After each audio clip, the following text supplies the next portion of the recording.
Hello, everyone. Can you hear me? Yep.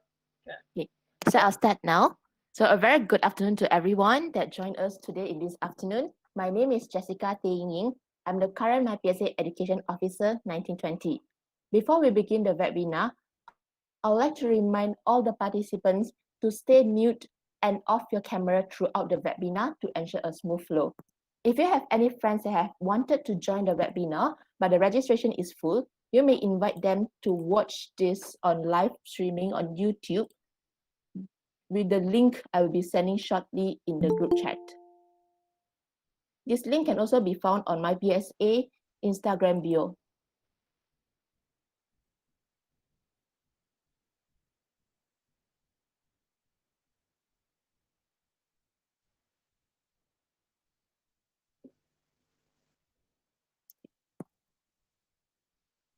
I've just sent a link in the chat room so you can share it out with your friend. So firstly, I would like to thank you very much to everyone for spending your time with us this afternoon in the MyPSA Pharmacy Research webinar. the very first webinar organized by MyPSA. Me and my organizing team are extremely excited to have all of you with us in this webinar, and we hope that we can all gain plenty of new knowledge from this webinar. Without further ado, I'd like to introduce our webinar speakers who are with us in this afternoon.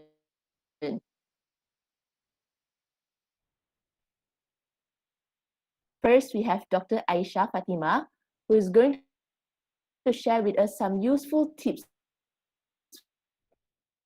for searching and synthesizing information from with qualification of Bachelor Otago, New Zealand. Hi, Dr. Erdida. Hi, thank you for the invitation. Hi, everyone. You're welcome. So thank you so much, speakers, for your time, and we're really glad to have you in this webinar and your willingness to join us to share your experience who is going to do their final. So next, I'll introduce the webinar consists of 3 sharing sessions. Starting from 2:50 to 3 p.m., we'll have a 45-minute sharing session with Dr. Aisha. Dr. Aisha will share information from research articles. After 3 p.m., briefing session on ways to write a good research paper for lab. Uh, uh, many research articles are there.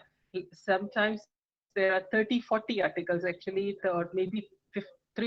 Okay, so as I was saying, that the useful tips that we have up our sleeves are how to, if when you read an article, sometimes at the end of the article, you will have like more than 50, 60 sometimes references there. So you always wonder whether the author has actually gone through all of them.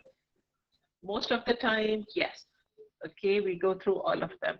Okay, but sometimes we just have to go through the abstract. Some useful information needs to be extracted, and that needs to be cited in all our research papers. Okay, so let's see what we're going to talk about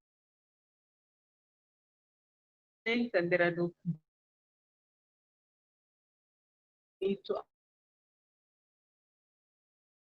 ask me. Try to answer as research. Okay, at some small level, at big level. Uh, they have earlier said PBLs are going on, and for PBL to prepare well for the PBL, we do need to have some form of research to be done. Students, if in their even in the lab reports, they can do the citation. Okay, so research is always going on, and when we say research, research means that we are trying to find out some explanation of the phenomena that we are observing. Okay, in our research.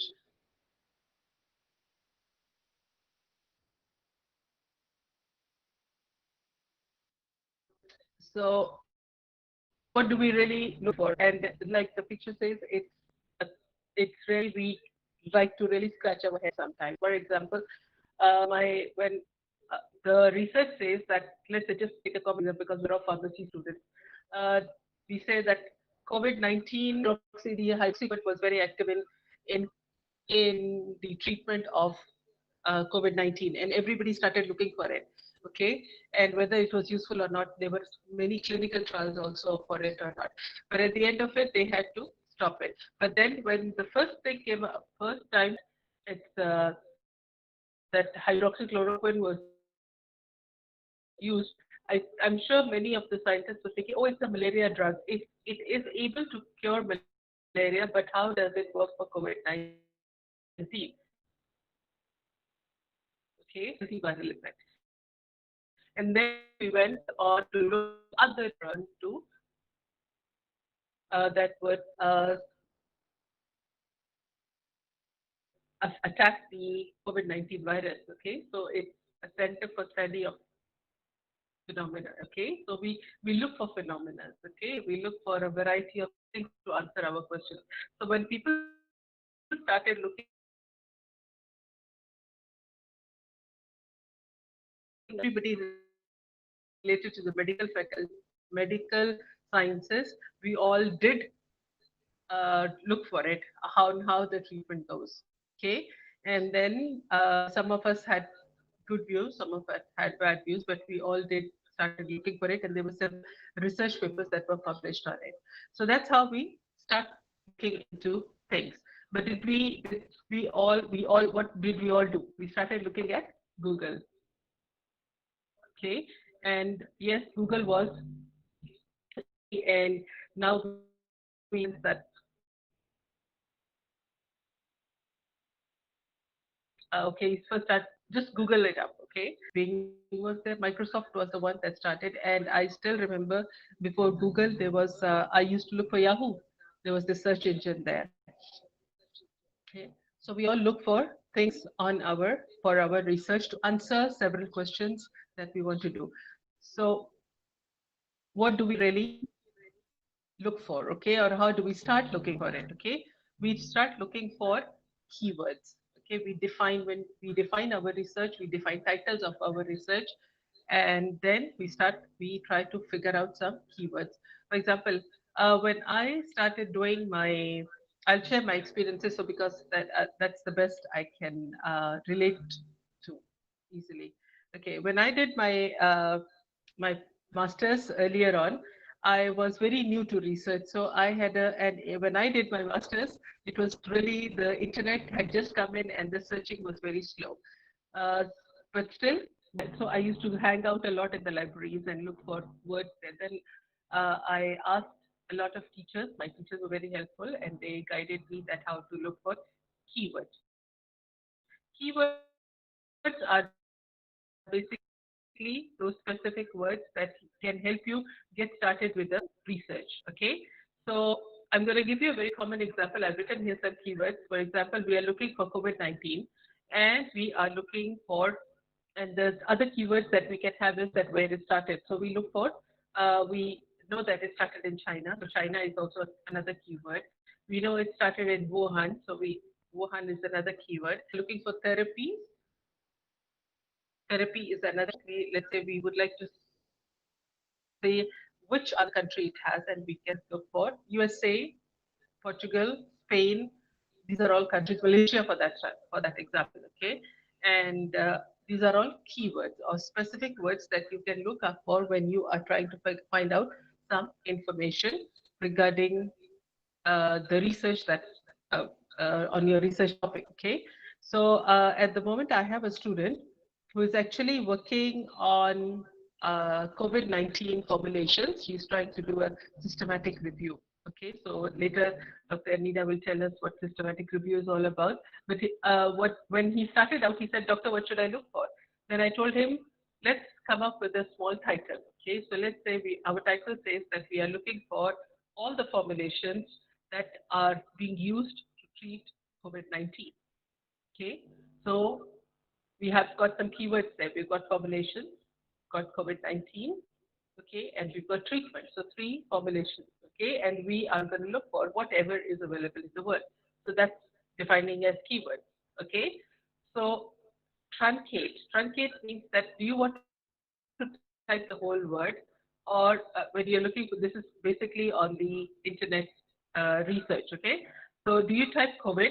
We can type COVID-19, and we can also type SARS, SARS, which is the uh, acute respiratory syndrome, okay, and to which COVID-2 is related, COVID-19 is related.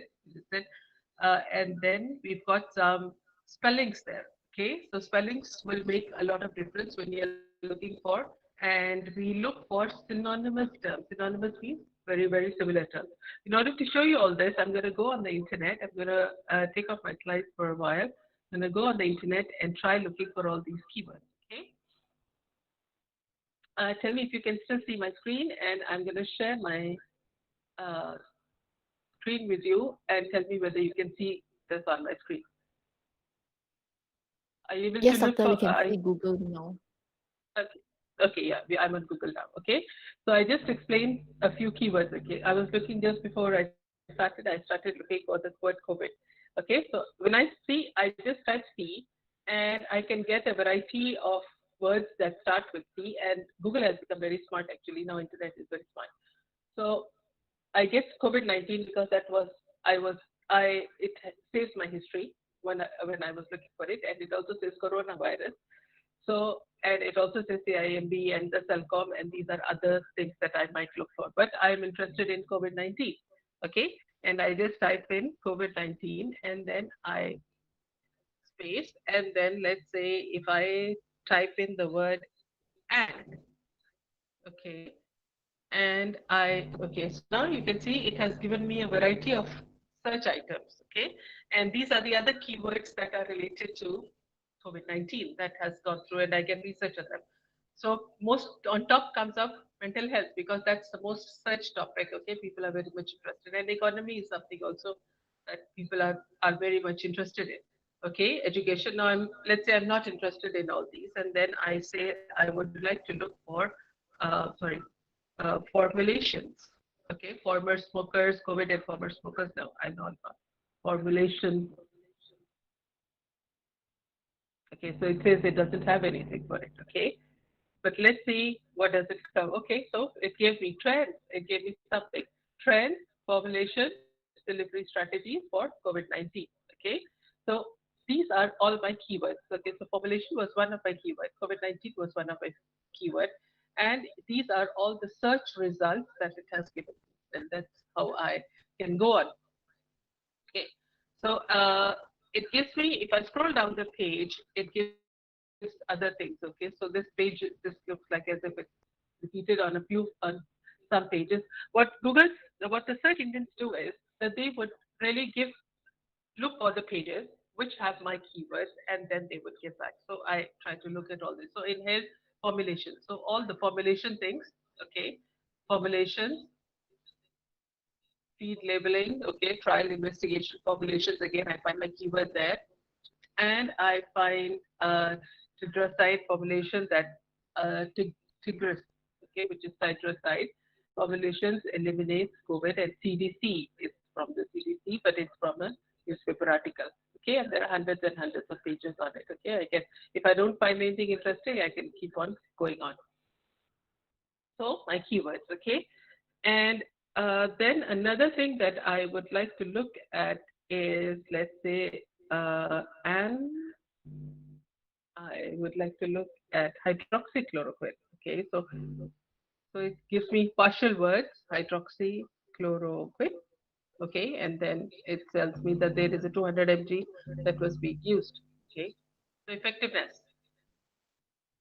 Okay, and there's chloroquine and hydroxychloroquine research that went on, and now I have all those. So hydroxychloroquine became one of my keywords. I had another keyword which was the dose of it. I had another keyword formulation, and then I had another keyword called COVID-19. Okay, so I was able to find a lot of information. So should I go through all of them? Because there can be a lot to look for. Okay. So what I do is that then I start to filter out things. Okay. So when I want to filter out things, I would like to add something. Okay. So just carefully look at what I'm adding. I say and. Okay. And I have and here as well. And let's say I tell them I'm not looking for hydroxychloroquine. So, but I am looking for, let's say, remdesivir.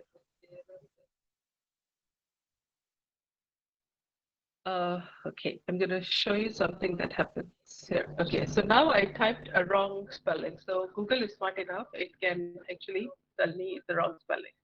So if I right click, then what do I do? So it's a wrong spelling. So I have to either correct it, or I can just press enter. It will just do some corrections to there. It gives me a correct spelling here. Okay. And then it says if you're gives me some tips also to look for. What are the roles here? Okay. Still hydroxychloroquine comes in. Okay. And I am, although I said not, but it didn't give me that. Okay. So what do I do now? So which means that I might have to eliminate the whole thing. the remdesivir spelling was probably wrong.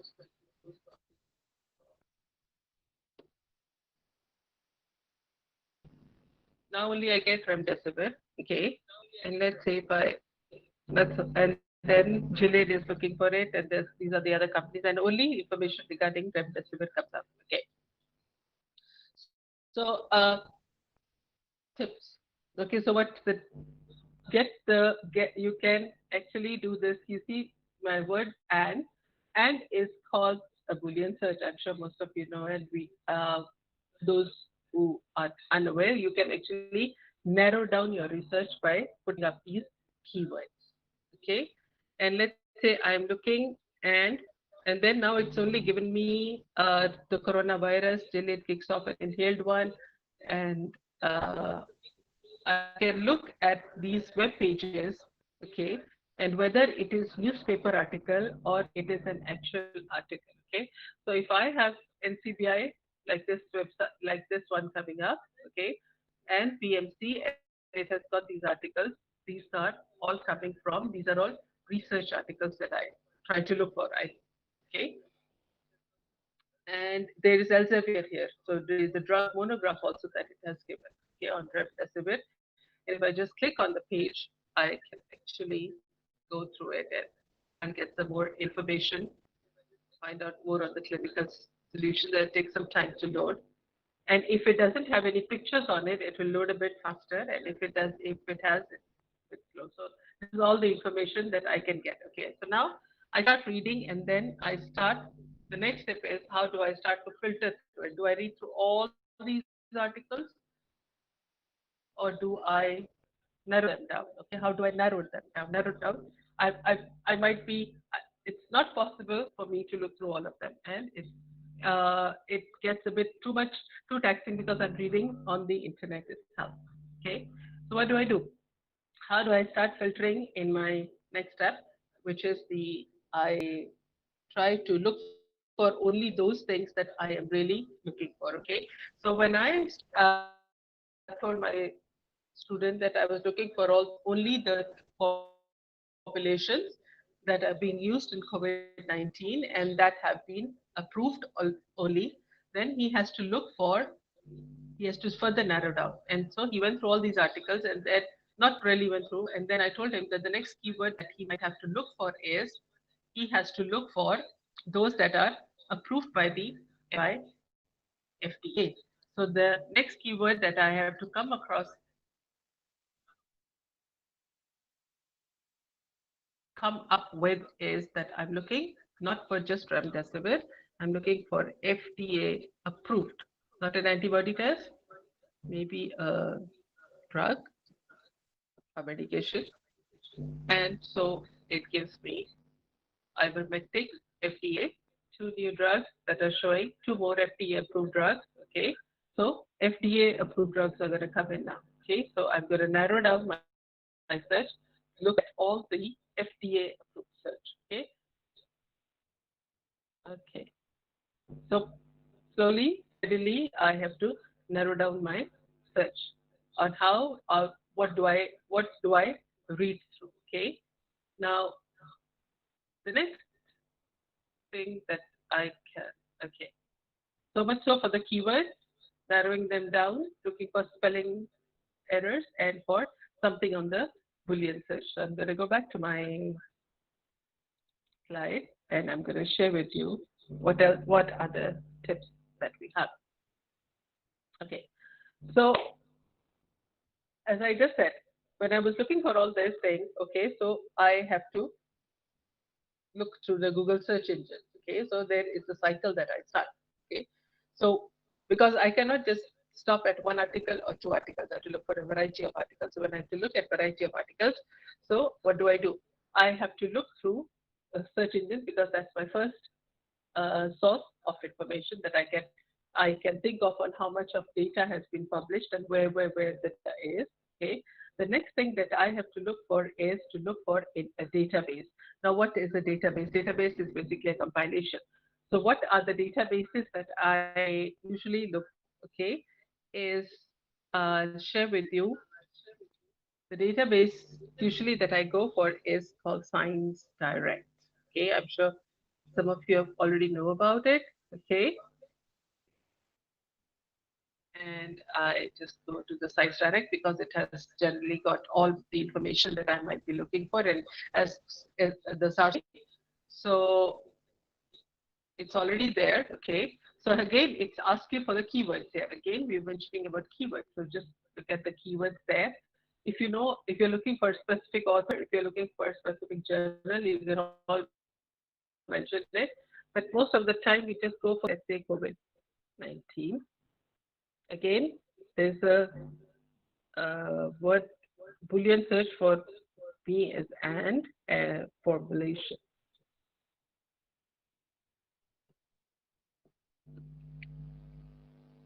And there I get uh, so if you can register for it, it's free, and then you just have to sign in so that you can download all the articles. Sometimes the articles are free, sometimes they're not free.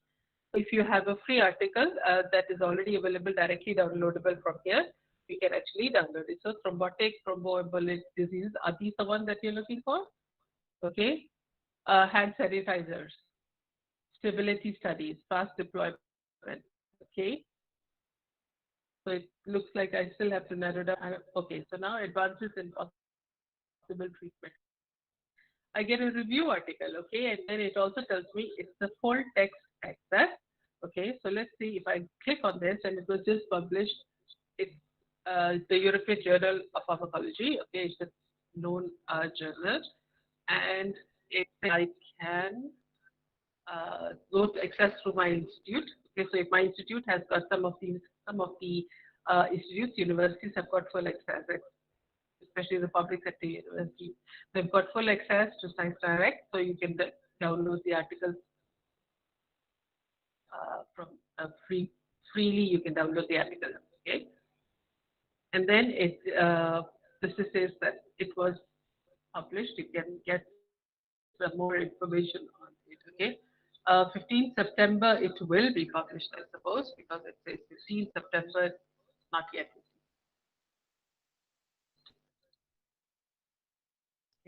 Access first publication. Let's see if I can download from here. If I can't download from here, then okay, let's see if I say to download the article.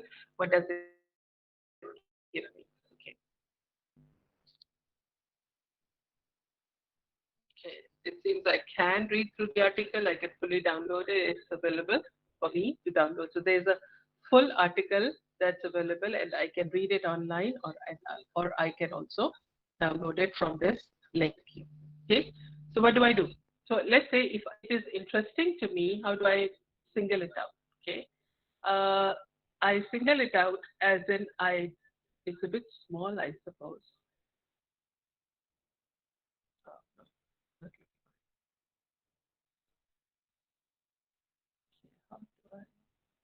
Okay. Is the link. I can improve on its size. First thing is that I'm looking for possible treatments. Okay, those so treatment means there is a formulation there. Okay, and because if any treatment that is available and to be given to a patient, it has to be in the form of some sort of a formulation, which can be a tablet, a syrup, a solution, or an injectable if they've made it. And I can go through. But what this information tells me is it does it have a formulation or is it just talking about drugs? Okay, so how do I know whether it's just talking about drugs or some formulation? So what do I do is that I go through the abstract. Now the abstract is very important. The title is definitely important for me to get my interest there. Okay, and the other interesting, and once I can read through the article, the next thing that I do is that I look for the abstract. And in the abstract, when you write an abstract, the key tip to writing and writing an abstract is that most of the journals say is first write an introduction, give a little bit of your background. The introduction will tell you the background of the why the research was done. Then it will give you the methodology in which the research was done, and then it will end with all the conclusion. So you can get a gist of the whole thing, and that's what I do, and that's a handy tip actually. Read through the abstract at least, okay? So you know that whether you really want to use this abstract or you just want to not use it, okay? Or you want to use this article in your research or not, okay? Are you able to see everything? Yes, we're looking at the abstract now. Okay, okay. Okay, so when I read through this abstract, I'm trying to look for a formulation. Okay, let's see if it says anything about the formulation. It begins with the emergence of the global pandemic. It's the background of it. And despite unprecedented advances, currently there's no proven effective therapy. So there's a research gap there. Rapid research, many drugs have been screened, okay, and are going through clinical trials. Amongst these are the RNA dependent, favipiravir. Okay, so these are the drugs that are going to be used.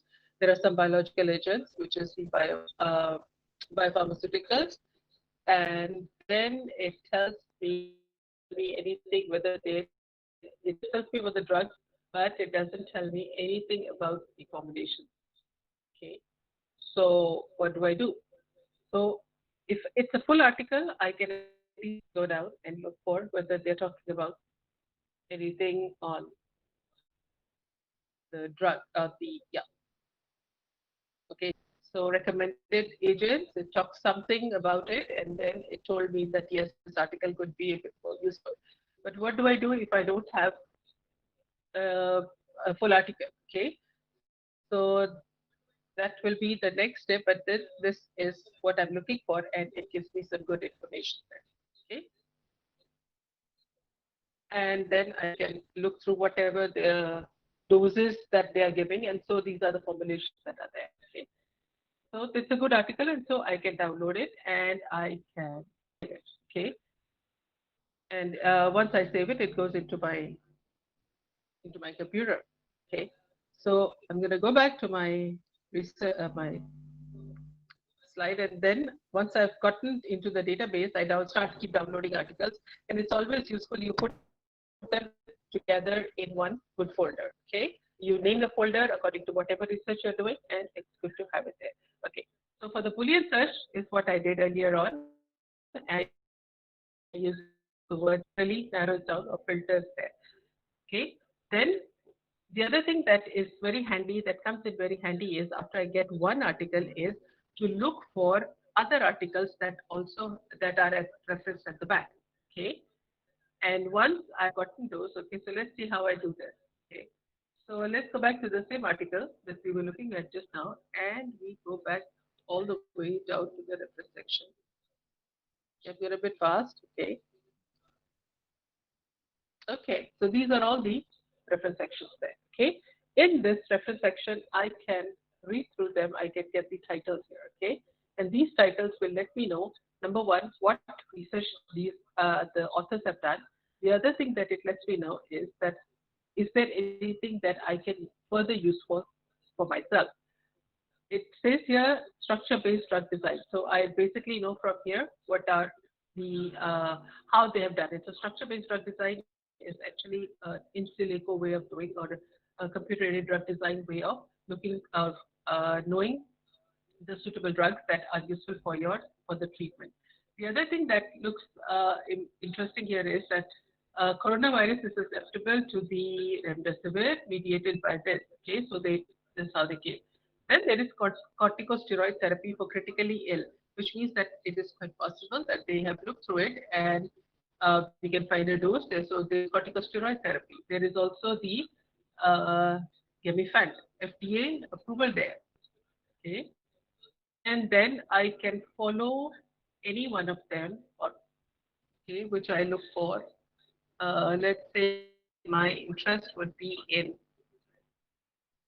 corticosteroid therapy, okay, and how they have used it. Okay, so which means that corticosteroid therapy was being used earlier on.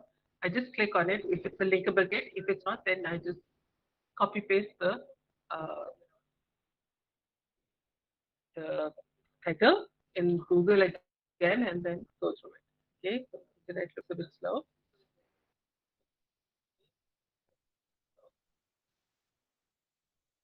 I hope I'm not going too fast.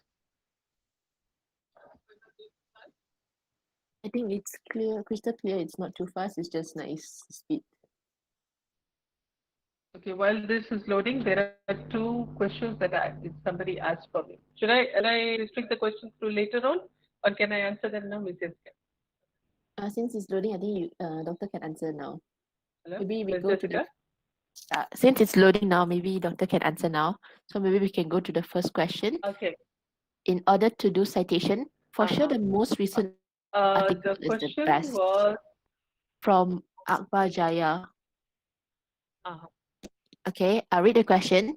yeah. In order to do citation, for sure the most recent article Okay, is the so best. what is the range? Yeah, so what is the range of years back that it was published? Is it 3 years to 5 years? The one's best for do citation. Uh, when you're doing research, you can go a long lot of you can go a long way back. Okay. However, if you are doing citations, yes, 3 to 5 years it looks okay. But sometimes when you do research, sometimes the topic that you do research has not been researched recently. Let's say in the three this COVID is a very happening topic. Okay, so we can find and then because COVID is a happening topic, interestingly, all the articles that have been published is for the last 6 months. Okay, so can we still go back to 3 to 5 years? Of course, we can look how far back we can find some of it resources. Some of it, what you call track down some of the some of the other viruses that were related to it, or some of the other research that was done by. Okay. However, 3 to 5 years. I sometimes tell my students if the research is not so recent, you won't find in 3 to 5 years. You might have to even look further back. So sometimes 10 years also we get research that on that particular topic.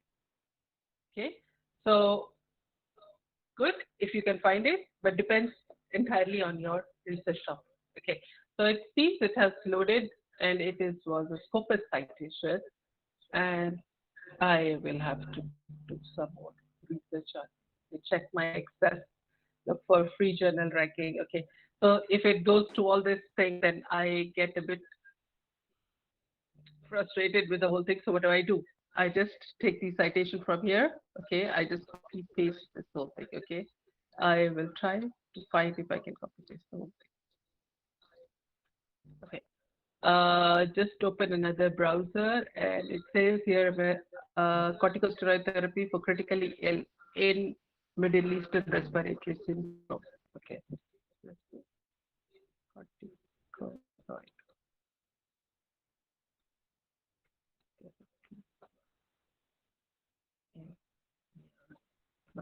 Okay, so you can see that I'm using some shortcuts here also. Okay, so there it shows me impact on the outcome. There I found critical corticosteroids for the critically ill for the MERS, and it's the author 2018 YM Arabi, and it's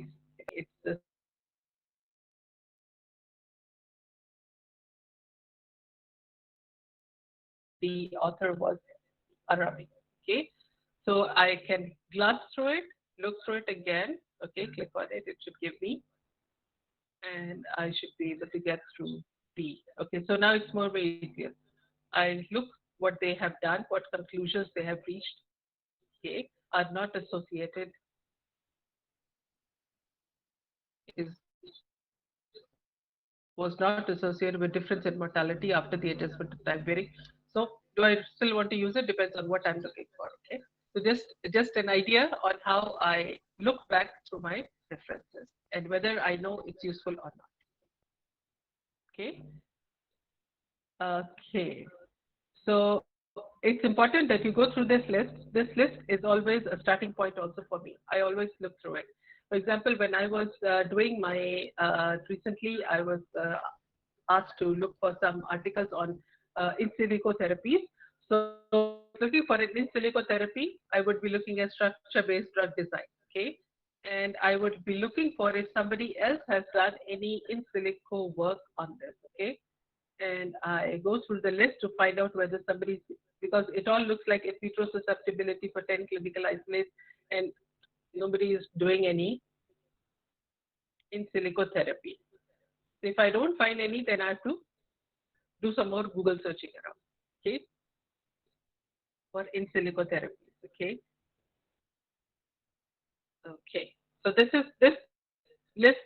So that's a tip. Okay, so I mean, we try to go through all these research articles, and some of them are useful, some of them are okay. So we got something here also. If I you see this 2030, so they published something on 2013 as far as 2013, and then can we find another older 2018? Usually they are quite 2005. So it's more than 10 years, quite a lot, more than that, which means that, okay, so you can look for them, you can read through them, you can cite them depending upon if they are related to your research. Okay, that's what I would like to say on that. Okay, so going back to my slide. Okay, so the next thing that I usually do is that once I've downloaded all the articles, I'd like to organize them using a reference manager. Reference manager is very, very important because it helps you in uh, doing the citations in your articles. When you're writing articles, when you're typing your research papers, it helps you very easily to do this citation. The citation manager, it's called sometimes, and reference manager. The most popular citation managers that we have are EndNote. I think most of the university students know about it, EndNote. And the other one but EndNote is paid for and it has to be subscribed by the university. What I usually look for is for the reference manager, the one that I use usually is Mendeley. Mendeley is a free software available on the internet. I usually recommend my students to use it. But if you're using EndNote, no harm in doing it because as most universities have. Okay, so just to share with you the EndNote, the Mendeley. Mendeley, the free software is. Okay, so I have to. This is the website. Okay, so you can download Mendeley.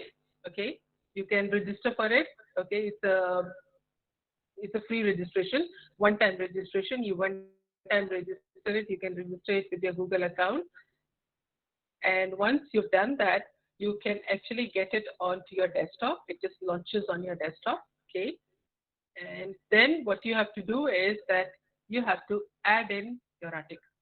Okay, so this is what it would look like. I hope everybody can see it. Yes, we can see it, Doctor. Thank you. Could you give me a minute? I think my phone is running out of battery. I just put it on the charger. Okay, Okay, can I stop for a while? Okay, just give me a few minutes, okay? sure. Uh,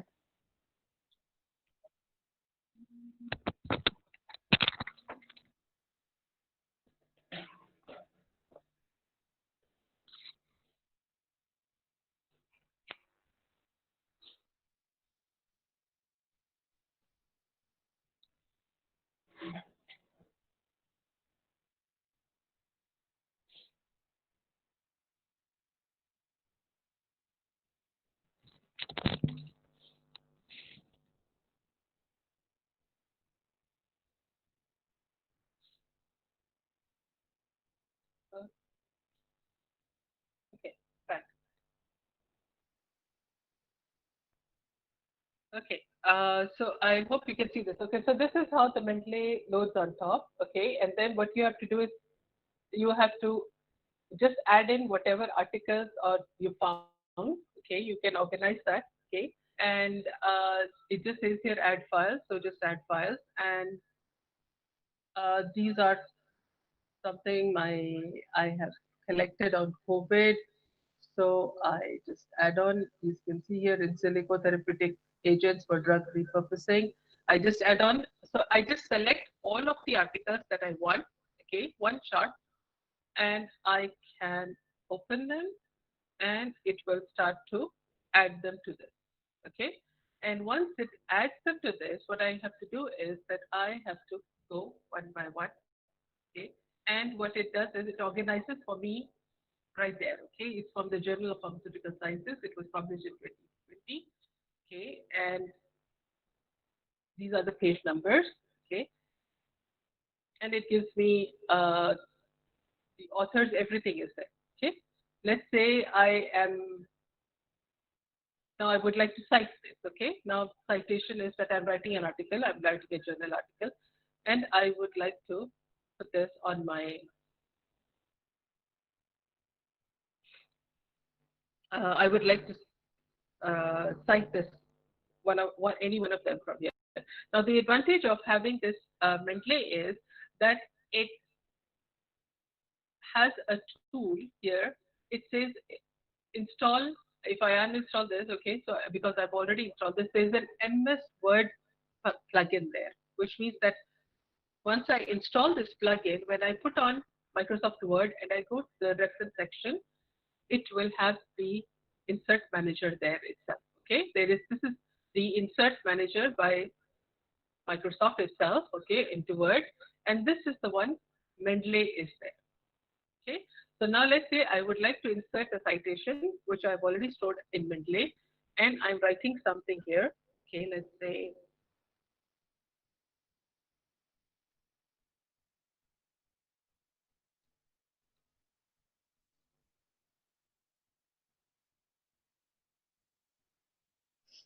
okay. Now I'd like to make a citation here. I just go to insert citation, search by author, year, or even I can go to Mendeley because I can't remember the author maybe, and I'd like to cite this article. Okay, so I just click on it, press cite here, and it cites for me. Okay, so what format? Okay, what is the citation style? You can actually do that. You can. It's a very handy tool, the reference manager, to select your citation styles. So it tells me that it's a Vancouver style. Let's say I don't want a Vancouver style. I would like to have a IEEE style. Okay, so it changes itself. You can you see the brackets, it has changed itself. I would like to change it to the Journal of Molecular Graphics and Modeling style. Okay, and it also has the same style, so it doesn't change. Let's say I would like to have the APA 6th edition style. There, it changes it to the 6th style. So I don't have to really work with it. Okay, so how do I add in styles? What I can do is that I can go to the view citation styles and I can actually add the styles that I want to cite to add on mentally. Okay, I can get more styles. Okay, and those that are installed, it makes it easier for me that if I want to publish in a journal, there are certain styles that are followed by the journals themselves.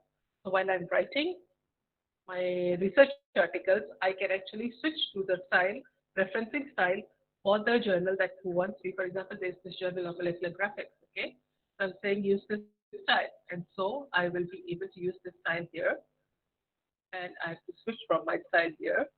Okay, once I've done this, so it changes it, and then when I've done all my writing, I just put here insert bibliography, which is based on this style on the Journal of Electrography. I just put insert bibliography. It will do the citation for me. Okay. Let's say I want to publish in another journal. Okay, and I'm going to publish it now in the Journal of the Serbian Chemical Society. Changes. It changes it automatically. I don't have to do much for it. Okay. So it makes it easier for us, makes the life easier as researchers when we are doing some publications. Okay. So we've researched, we've gone through the databases where to look for articles. We've gone through how to filter them out in Boolean research, how to look through the references at the end, okay, and then how do we use our citation manager, okay. So makes life easier for all of us researchers, okay. I'm gonna move back to this one. So okay, so then we just continue the cycle as long as we are going, and once you get into the habit, it will become very easy for you to do the research. You'll be very fast actually. It's kind of an acquired skill that you get. Okay. Okay. So these are some of the resources that I use most of the time. I use ScienceDirect a lot. There is something else. I'm not Wikipedia is I've listed it there, but usually it's not really recommended because it's an editable database. Okay, so but I'm sure some people like to use it also. I also many a times if I'm looking for something very quick, I try to go through it. But what I do is that I have gotten into habit of rechecking the reference resources whether it's really useful or not. So I don't really cite Wikipedia. I look for the actual resource that's put there.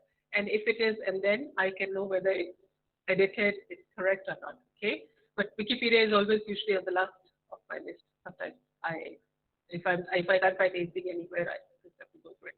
Okay, so I start with Science Direct most of the time. I start with Google most of the time. On Google, there is also called I'd like to share with you on Google.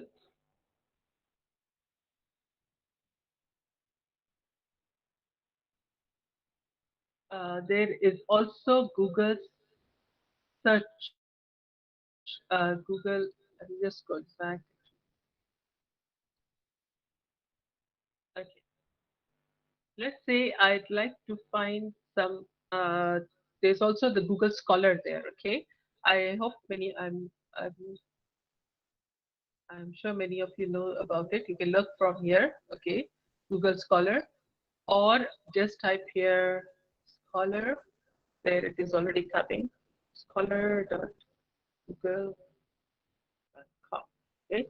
And you can get a lot of scholarly articles there, so you can find out that. Okay. And let's say here we look for the COVID-19 formulations. Oh, sorry, sorry. Okay. So how they have been hand sanitizers are there, systematic review and efficacy of chloroquine that you can find. Okay. And so if you get this thing there, NCBR HTML, so you can actually just click on it, go there, and then you can get a full text article. You can read through it again. Start always with the abstract. In the abstract, you can get a lot more information there. Okay. So this is just a commentary on it, I suppose. Yeah. So the editorial is published, so you can see associate editor is putting it on the nano research. So there are a lot of things you can follow from here. These are the other journals that are cited. Again, go down, look for the reference section, and you can actually follow up a lot more on this, on the articles which have been published. Okay, it can help you go deeper into your research, and it can also sometimes narrow down your research because we only filter out only those things that we are looking for. Okay, so Google Scholar is one that I use a lot. Science Direct is another one. Depending upon your university's access, you can also go through JSTOR, and then there is also the PreQuest, there is also the EBSCO, there is also the Clinical Key. Clinical Key is mostly towards the clinical aspects of it. PreQuest can give you a wide variety more information there. Okay. Uh, Search engines, usually Google Scholar is there. I'm not so sure if many people know about these meta crawlers and Dogpile. These are also some older search engines for there. And if you're looking for peer review, many people are very much interested in review articles. I also really look through the review articles a lot. Articles are lengthy articles, okay, but they actually concisely put together all the information that has been done on a particular research. It helps me build my ideas on research. So I'm instead of going through tens or look for the systematic review which has been published, and I am able to get complete information on what I might be looking for in my research. Okay, and the systematic review has a lot of articles which are way back. The citations may be about 10, 20 years old, also depending upon the research that they have cited. And they can also be the most recent ones. Usually they come down to the most recent also. Okay, and nowadays, last time I remember when I research in my masters, we used to say don't look through the books, look through the reference section. because books published have got references about 5 to 10 years older. Look for journal articles. But now, because of this digital technology, the books have also become quite recent. You can get the the books are published almost. Sometimes the updates come every 3 years also. So some of the information that you might be looking for in detail in a concise manner can also be obtained from the books. Okay. However, journal articles remain on top of the list. There is an open library also. You can look for it. Okay, the Cornell Library. Okay.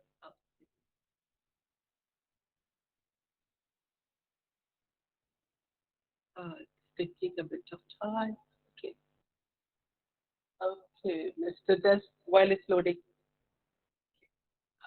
I can see a few more questions. I just answered to them. Okay, so there's research now about it. Okay, SciHub is a resource for downloading articles, which are usually paid for.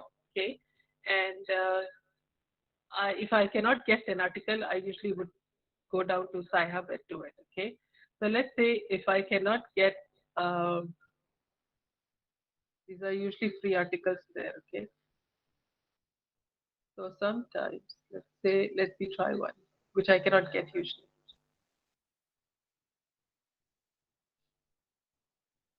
Let me try. I don't know whether this article is it's free. Okay, so here it says it. I have to. There's just an abstract available, and there's a full PDF available. So I suppose I can get this free online. So most of the articles, especially the COVID-19 ones, are really becoming free online. Okay, okay, I'm just gonna go there and SciHub and tell you about it. Okay, so SciHub is a website. Okay, that usually can lend you free journal articles. Okay, so if you type a DOI, okay, so let's see where a DOI is. Okay, okay, let's say this article is there, and I cannot find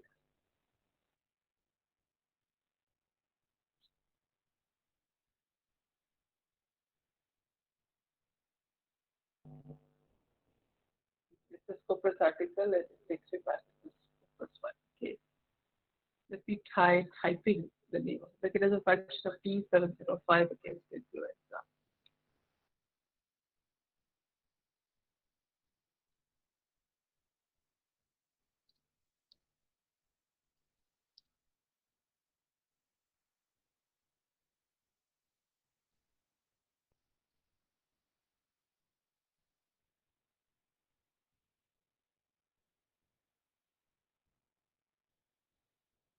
Oh, oh.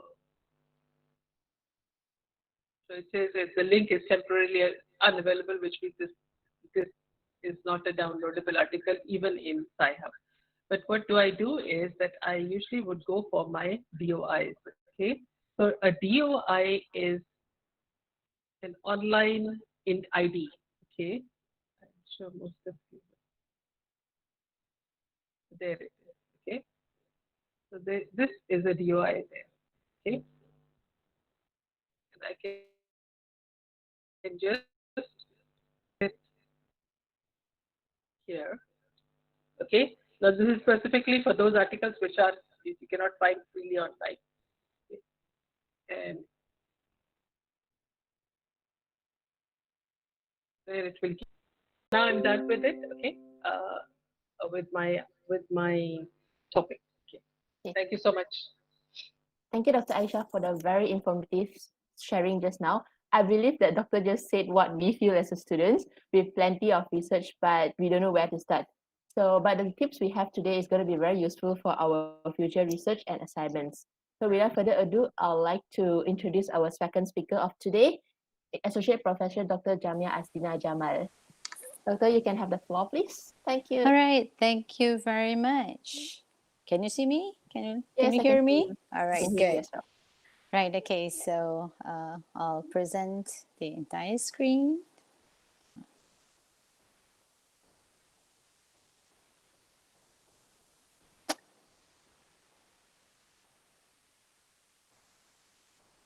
Okay, can you see the slide? My first slide there? Yes, we can see the slide clearly. All right, okay. Thank you very much, Jessica. Thank you, Dr. Aisha. And thank you, Dr. Anida, for having the second part of this session that is talking about ways to write a good research paper.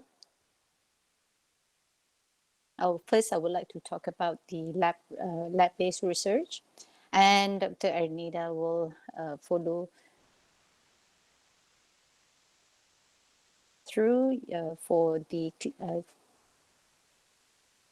pharmacy practice, clinical research type of work. Right. I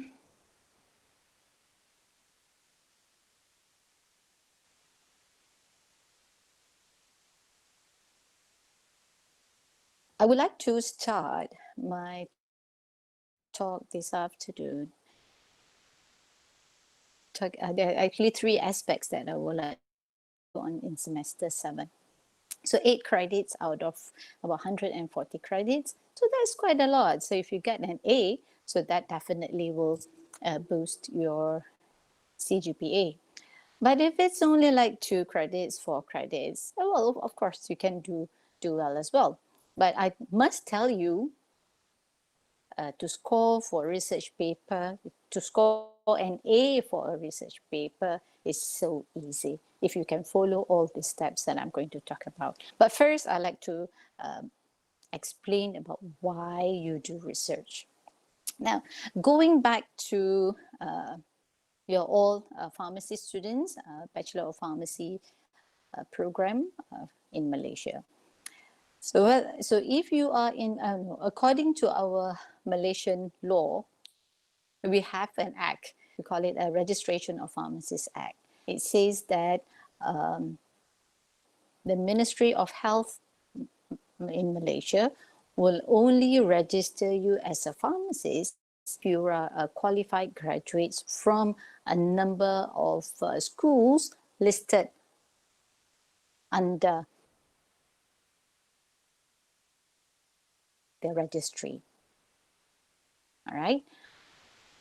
And in order to have your schools to be registered under the registry, then you have to comply with the second law, which is the Malaysian qualifications. The schools in Malaysia, as well as overseas, you have to be accredited, and it's accredited Malaysian or the MQA Act. It says that no program will be accredited unless it is in compliance with the framework.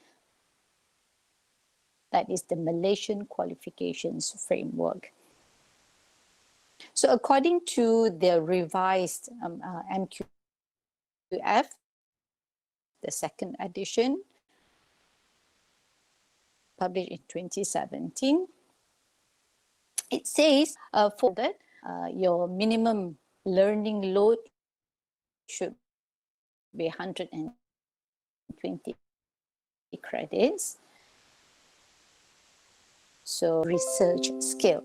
So that is why all programs or all degree programs will have to offer. So if there are programs, there are benefit. So cognitive skills, functional work skills, practical skills, interpersonal communication skills, digital and numeracy skills, autonomy and responsibility. So if you're doing a research under the research project courses, these are the kind of the functional work skills that you will help to develop within yourself. Okay, the practical skills, that is either you do lab research or even non-lab research, you still have to do some kind of practical skills. Interpersonal and communication skills, because you will have to deal with people when you do research. Okay, and then of course in like for example in UKM, the students have to do a proposal presentation before they actually conduct the experiments or run their research. At the end, they will have to do results presentation and viva. So this will develop their communication skills, digital skills,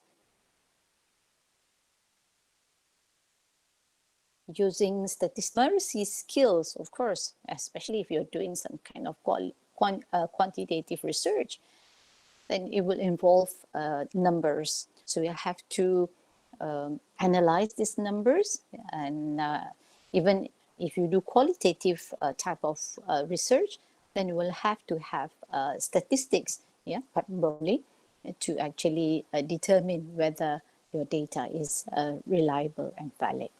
Autonomy, okay, you will learn by deciding when do you want to do your work. Okay, you decide by yourself. Okay, for today I wish to run the experiment. Tomorrow I'd like to obtain the results, and then the next day I'll do the analysis. So you decide yourself. Autonomy. Responsibility, self-discipline, time management. This is your own responsibility to make sure that your research is done within the time period that is set to you. Ethics. Usually in any research paper, in any program, then they would ask, what is, you will have to pass through, you have to ensure that your write-up or your research paper is not plagiarized. So how do you do that? So you have some universities, they have to go through some kind of software program like Turnitin to see the similarities of statements, information that is you actually prepare in your research paper, all right? And professionalism. So why these skills are important?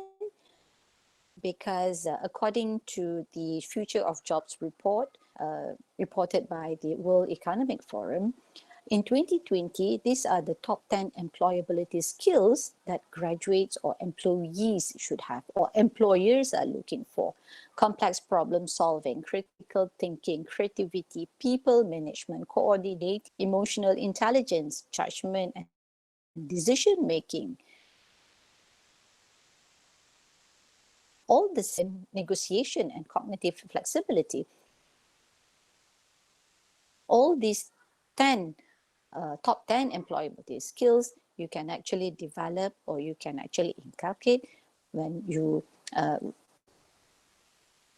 run through your research project. Okay, next part is what? Okay, what types of research? Basically, there are quantitative research, quantitative research, and action research, research by practitioners. So qualitative research, mainly like content analysis or historical and ethnographic, narrative, grounded theory, case studies. Whereas for the quantitative research, this is the lab-based, experimental or quasi-experimental, and other types of quantitative research. And action research is usually like in educational setup, we do teaching and learning action research. Right, so now the third aspect is how. In order to write a good research paper,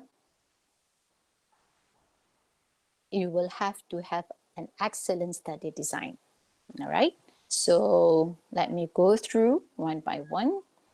So first thing, when you want to design an experiment or design your study, you have to ask a question, why? All right? You really have to be very clear why you want to do it, all right?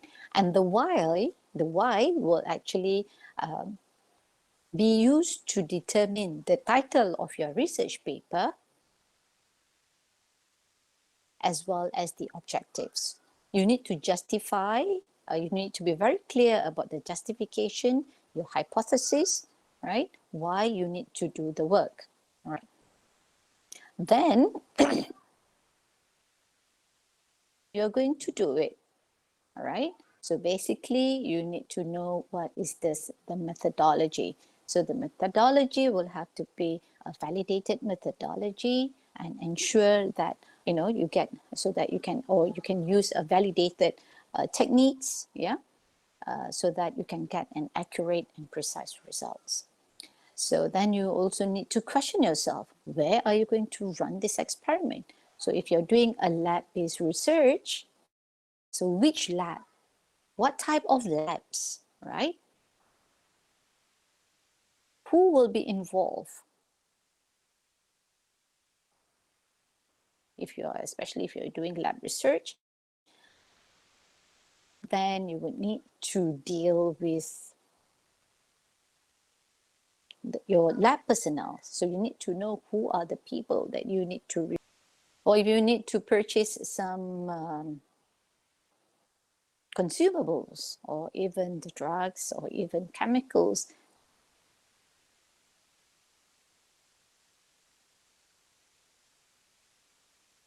then who do you contact? All right. And when are you going to do it? All right. I'm sure in every project you have a timeline. So when do you start and when to finish, right? So this all ethic and is if I run the experiment. So you should mention in any research, whether it's qualitative, that is just a review, or is it quantitative to develop new methodology, new method, new techniques, then you will have to prove that the methods, the techniques that you develop is actually valid. Okay, so in this case, they already have an experimental method that is by using animal, okay, mice, and then they divide it into two groups, group 1 and group 2. Group 1 received vehicle treatment and the other group receives drug A. And then at a certain time period, then they would measure the plasma glucose, whether it increased or decreased the plasma glucose. If you want to look for the effect, all right? However, I would say if I would like to add another two group, group 1 that is diabetic mice, untreated, I just give a vehicle and compare with my group 2, also diabetic mice, but I wish to treat each group with 3 different doses so that I would design the dose from a medium instead the dose that actually give the serve as my positive control group, diabetic mice, okay, and then I treat with the standard drug available in the market because I want to compare whether my drug is more effective than the existing drug that is being used in the therapeutic management. And I also like to have one group, normal mice, not diabetic, not treated with my drug A. I just give this group of mice some vehicle.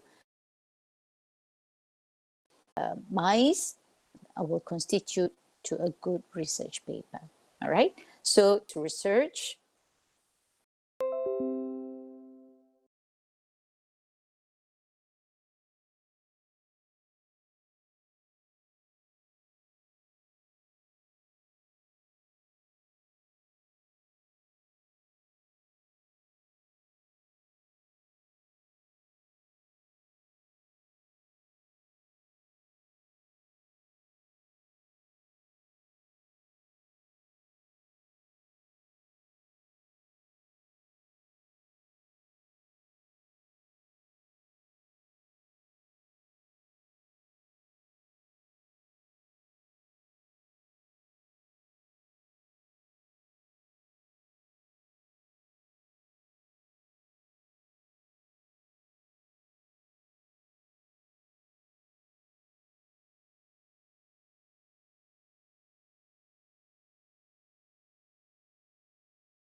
going to do pharmaceutical chemistry, pharmaceutical technology, pharmacology, pharmacy practice.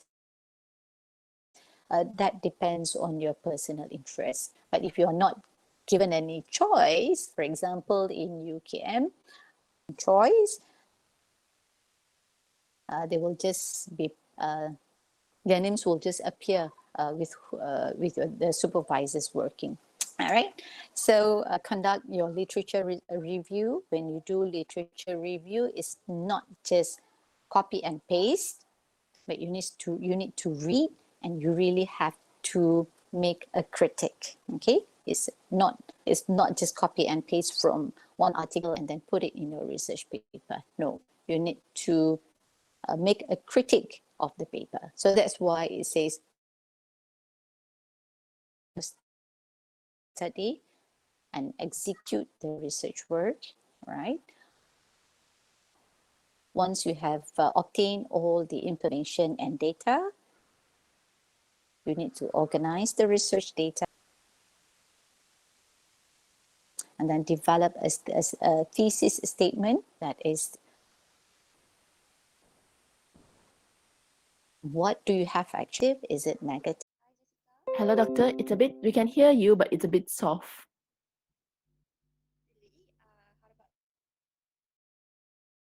Could you try to speak again?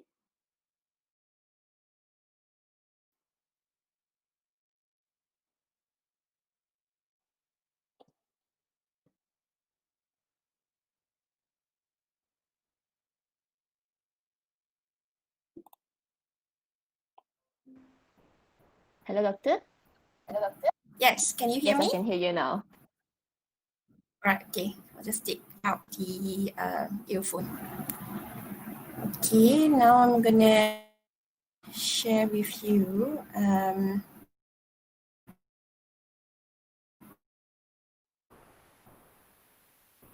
my talk on the way how to write good research paper for survey and systematic review. Sorry.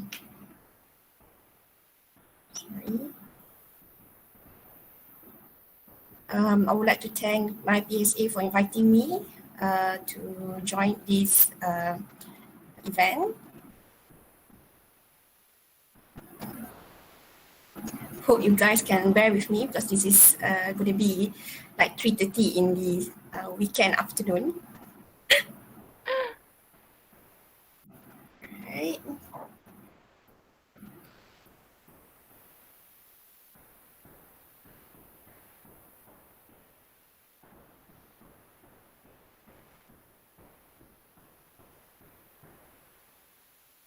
Would you be able to see the slide now? No, doctor.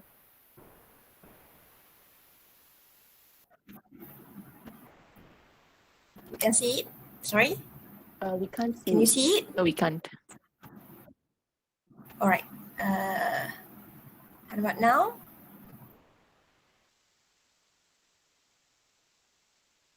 No, as well. It's not showing that anyone is.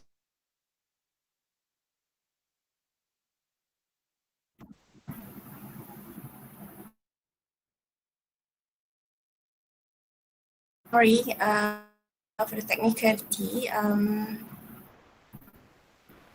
It seems like I can't click the present now button.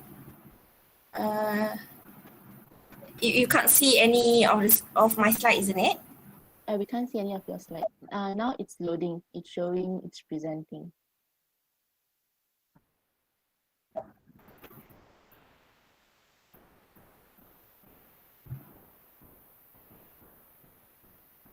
We can see presentation, but it's not showing your slides. Would you want to try again? Right. Sorry.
Hello? Hi, doctor. Welcome to have you Hi, back. sorry. I think this my internet was not good. My slides, yeah. Okay, I'll let you know once we have. All right. Okay. Can you guys see it? No. Or Um. do you want How to about now? share? Yeah, Sorry. we can't see now. How about, do you want me to share me your slides and I play from my laptop? Yeah. I'll email to you, Jessica, now. Okay, sure. Right. Sorry. No problem.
Um. I have shared with you, Jessica, in your can you check your email, the MyPSA email? Sorry. Hello? Hello? Oh, Hi, hello. Jessica. Hello, doctor. Yep. Just give me a second. I'll refresh my email. All right, thanks. Yes, I've received it. I'm trying to download it now. Thanks. You're welcome.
Right.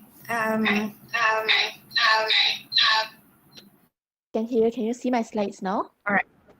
Okay. Thank you very much. Sorry for all the technical problem. I think I have problem with my internet, maybe a bit slow. So then, hope that it will go smoothly. Thank you for the opportunity for giving me. Thank you for giving me the opportunity to share my experience on ways to write good research paper for survey and systematic review study. Can we move to the next slide? Thank you. Short while, yeah. Yeah. All right. So a bit introduction on scientific writing. I think Prof. Jamia and also Dr. Aisha have also already shared with you the importance of doing literature review, doing research, and now doing the writing as well. So as you know that writing in research paper is the most important steps in doing research because you need to communicate the findings and have the practice change and impact on people. So it requires a lot of perseverance and attention to detail. The hardest part because scientific writing is always competitive. because you perhaps want your paper to be published. And then when writing scientifically, or it means that writing technical report, it provide a service rather than a challenge to the reader. Next slide, please. Right. So why we write up? So there's a lot of reason why we want to write up. For undergraduate students, maybe the write up is required to obtain the degree. So it's part of the research project paper or final year project paper that need to be done. Others because you want to increase visibility, you want to fill the research gap, cognition, improve current practice, and also for self-improvement. Next slide, please. A strong manuscript, so you need to produce an introduction that presents a robust and well-defined research question. You need your method need to be described clearly. It must be well-designed and well-executed, and the results are clearly presented. And there must be an intelligent and succinct discussion of the implication of the study. So this is the basic key elements of a strong manuscript. Next slide. All right. So let's move to the survey. So I know your final year about alpha results. Next slide. All right. After you have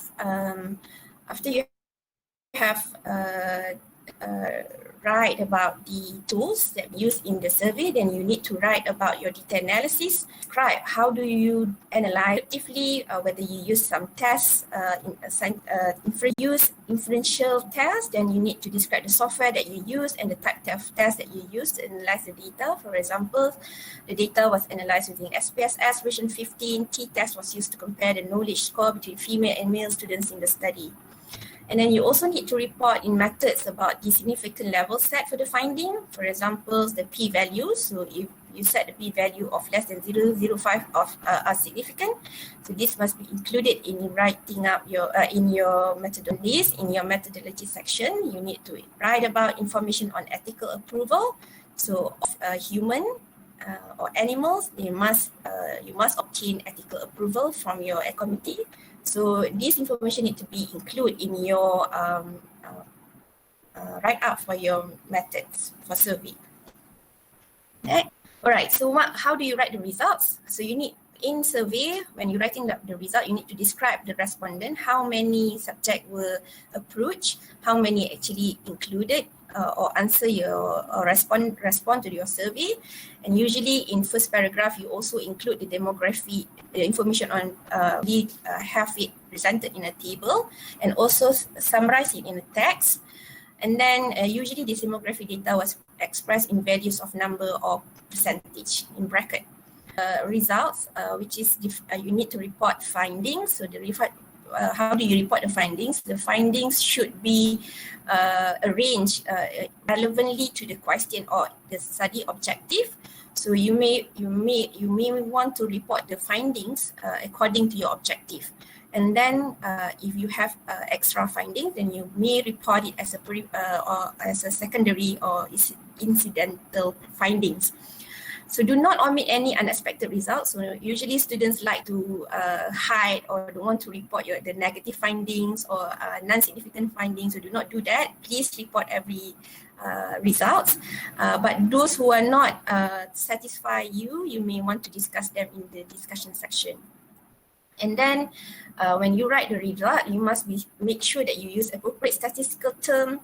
So you need to report the actual data and not just p-value, but sometimes you need to add on the coefficient or ratio, or also 95% confidence interval if it's it makes more sense if presenting the results. And then you can also include table, graph, flowcharts, and figures. So ensure that all these were well designed and clear. So make sure that no reference been put in the results, because result section is your finding. You can't quote others people's findings, so no reference in this section. Next slide. Right, so how do you write the discussion? This is the hardest section to get it right. It includes the response or explaining why the result was so. In this section, students reiterate the results in the discussion. So this should not be done. Please do not repeat the results in the discussion. And in discussion, you should not introduce new results. All the results need to be presented in result section, not in the discussion section. When writing the results, you need to correspond to the results. When you're writing the discussion, you need to correspond to the results. I would prefer that the discussion was done according to the way that the result was presented. And then you need to compare your finding with the previous published results. And this section, the discussion section, usually the most cited reference, which is usually it's about 15 to 18 reference if in a manuscript. For introduction, you might have about 10 or 12 references. This is for survey study. Yeah? Next. So discussion in manuscript writings, you usually have 4 or 5 paragraphs in discussion section. So the first paragraph, usually for discussion, you will summarize of your study findings and the key findings, number 1. So usually this is the first objective of your study. You want to discuss on the findings on your first objective of the study. And then the key paragraph 2 is key findings for findings number 2. Findings number last paragraph, usually you include the study limitation. Next, for in the discussion, if you have usually you have 4 or 5 paragraphs. In each paragraph, you usually have 4 or 5 sentences in each paragraph. So usually in the first sentences of each paragraph, you begin with the summary or the findings of your studies, but you do not repeat the result. You summarize the results. And then in sentence 2 or sentence 3, you may want to compare your findings with the other study findings. So you need to remember that you must include some background of the previous study findings. You don't just compare straightforward. For example, the study by Ahmad found that the study found similar findings. So you can't straight away tell the Ahmad study. Maybe you want to give some background of Ahmad study was conducted in Malaysia among adult population on something. So you need to give some background of the previous study as well. So then the audience can engage whether or not apple to apple. And then this is the most important sentence in your discussion paragraph, which is sentence number 4 and number 5 for each paragraph. You may want to explain your result. So these are the things that usually students, undergraduate students has missed out, which is explaining why the result was so. So student will put the results or their results, they compare it with previous study, but they don't conclude or they don't explain why the result was so. 4 and sentence 5 usually are the one that we give most of the marks, because we want to know how students critically use the information and relate it with the practice. Next slide. So last but not least is writing the conclusion. So you know conclusion should be clear. It should support the result, but you must remember the limitation to the study. So don't overclaim your results. And then the most important thing, you may want to include how the works or how your research advanced the field. You may want to mention about suggestion for future research, but do not end the paperwork with more research is needed, because people don't like this statement. And then you need to you can also propose present, global and specific conclusion. At the end of it, you must ensure that conclusion do not just list the results of your study. All right. So writing up for systematic review are more or less the same as survey in terms of its introduction, the results, the discussion. So I would go in just highlighted a few different writing up for systematic review and survey. So as you know, systematic review is a study that attempts to collate all empirical evidence. Means that you evaluate all the literature review related to your specific research question, and then you analyze it to minimize, and then when you analyze it, you will produce a bite-sized reliable information, in which the conclusion can be drawn or decision can be made. Next. So why we do systematic review? We would like to understand the evidence because there's a large volumes of information, a lot of journal articles that are available out there, and then we want to conclude what are the findings or what have been done in the area. And then we will, with the bite-size information, we help people to make practical decision about practice. And then it will provide efficient scientific technique as well. Or embarking new research. So we just review all the articles or research that in the area, and then we just conclude. Next. So in writing up methodology for systematic review, so what are the things that we need to write while writing up method? How the paper were located. You need to mention the electronic database that were used, for example, whether you use Ovid, PubMed, Embase, and whether you use other search strategy, other reference search, such as either you use hand search of specific journal or you use reference search. And then you need to include as well the search strategy, like whether you use the mesh term, what's the mesh term used, the keywords and the Boolean. Dr. Aisha has mentioned just now, but how to search for to use keywords, mesh term and Boolean. And then how the date the article was searched, whether it started from inception or whether it started from certain year and the date that the search was stopped. And then when writing up methods as well, you need to so you should name the reference manager software that you use. If you use Mendeley or EndNote or Atlas DI, so you need to mention this in your write-up. And then you need to also include the inclusion and exclusion criteria. You preferably using the PICO format. PICO stands for population, comparison and outcome, of how articles were screened. So whether you screen through titles, the abstract or full text screening, and who are the one who doing it, to state the person who screened for it. And usually in doing systematic review, you need to state who involved in ensuring that the process are less biased or non-biased. So you usually need a research team to help you to check whether your article screening is done well, and in writings for methods for SR as well. After that, you need to mention how the data being what type of data being extracted. For example, you extracted author, the design, the population, the outcome, who checked the data. For example, Ernida Mahata extracted the data and the supervisor checked whether the data being extracted well or correctly. And then in methodology for SR, you need also to mention the data analysis. So what was the analysis that has been done? For example, state the criteria that used or tools that were used to evaluate the study qualities. For example, for RCT, so these are the things that are. And then you also need to state how the data was planned to be analyzed, whether it's narrative synthesis or you plan to the calculated effect estimate. So these are the things. If you plan to do meta-analysis, so these need to be mentioned as well in here in data analysis. Next slide, please.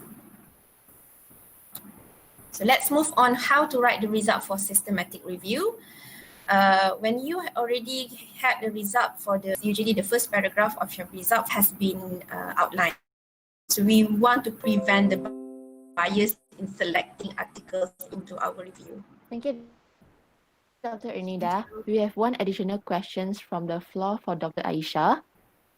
Is it review articles can be listed as one of the references in writing of research paper?